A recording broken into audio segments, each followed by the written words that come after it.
Welcome to Dania Accounting. My name is Ida. In today's video, we will discuss why consultants should not invoice through an LTD, which in Denmark is called ApS, because it can be costly if you get it wrong.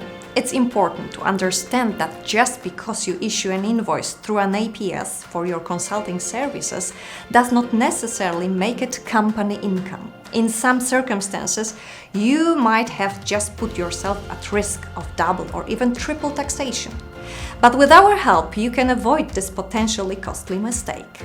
First, let's talk about the reasons to have an ApS in Denmark. There can be many reasons to have an ApS in Denmark. Often an ApS is chosen because of considerations concerning liability. Other times it can be due to tax considerations, or both of course. Most people prefer paying 22% in company income tax rather than paying personal income tax on money earned, especially if profits are high. And who would not be happy to have limited liability on top of that?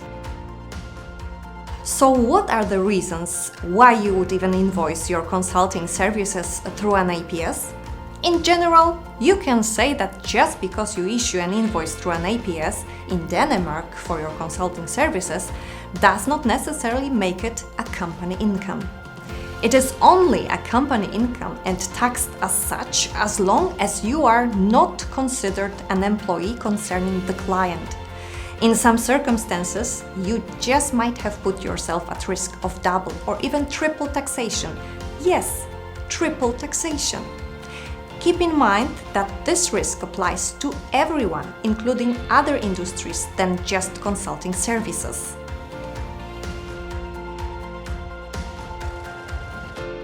What are the three most significant factors to consider when you invoice your consulting services as an ApS? First, there is your client paying for the consulting services to the ApS. Second, there is your ApS, which is invoicing the consulting services and receiving the payment from the client.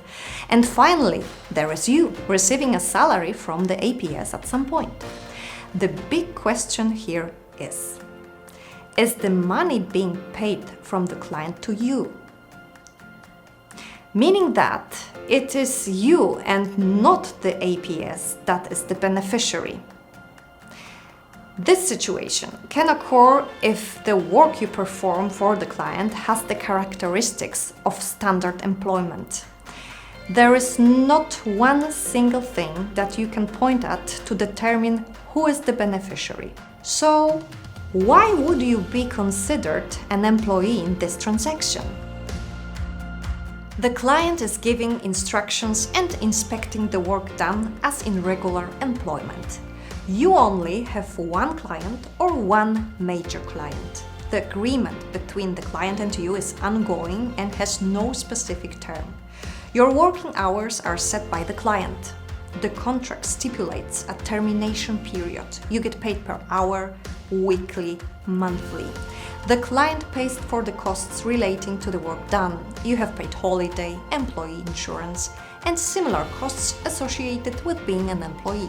So in the worst possible scenario, you are considered the beneficiary and not the ApS.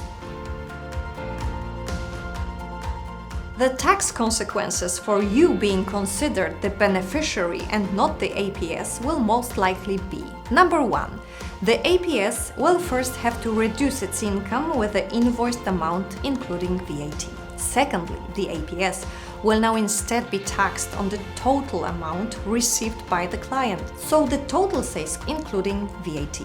The ApS will be able to deduct any salary you already have received as a cost. The tax on remaining amount is 22%. This is the first time tax is paid. Number two, you as the director might already have received part of all the money as salary in the ApS. In that case, you would already have paid personal income tax on this salary. Even though corrections are made for the ApS, the salary you already have received is taxed. This is, therefore, the second time tax is paid.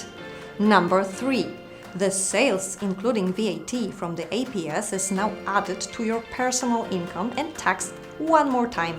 This is the third time tax is paid, often bringing total tax to more than 100%. However, there are examples from the tax court where the already paid salary in the APS to a shareholder is deducted from the taxable amount before tax is calculated. But there are also situations where the full amount is taxed once more, making the tax liabilities triple the original amount. So, can you as a consultant repair a situation like this? Well, yes and no. Civil law opens up the possibility to correct. However, the High Court has already made rulings clearly stating that it is impossible to correct cases like this concerning beneficiaries. So here a no must be observed. So, how can you avoid this situation as a consultant? Make sure the contract between the APS and the client is bulletproof.